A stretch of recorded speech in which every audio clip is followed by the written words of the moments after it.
I think in terms of things like putting up barriers on roadways, which you wouldn't do 2 weeks ahead, or things like that, there were 3 days. But I think in the context of some things, and hindsight is always 2020, and there's a lot of hindsight that's being exercised now, and I take that on. I mean, it's my responsibility. I was asked a question yesterday: was I happy with the parade? And I said, well, I'm happy with an asterisk.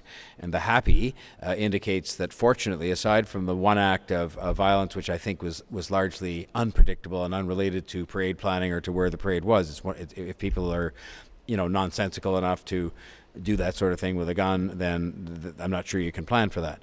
But I did indicate that there were things that we clearly could do better. I think if there were 2 million people there, 1,950,000 of them came away, because I've talked to many people, not 1,950,000, but many people who said they had a good time and they found the whole crowd environment fine. I think there were some problems for us in the management of the crowd along the parade route. And I think there were some problems at Nathan Phillips Square. And I think if you had it to do all over again today, recognizing this was kind of a joint planning effort that involved many different people, there are things that would be done differently.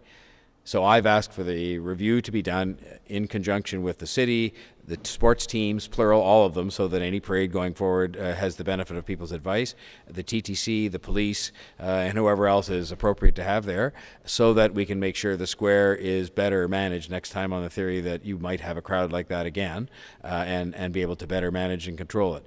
I think one of the things that obviously will come up at the same time is the route of the parade and how you manage the crowd along the route. If you go back again, it's like dots are all connected. Why were the situations in the square so difficult for people? Well, in part because the parade was 3 hours late. Why was the parade 3 hours late? Because the crowd control at the beginning of the parade was inadequate.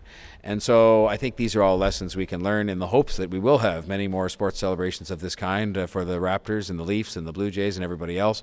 And there's work to be done, clearly.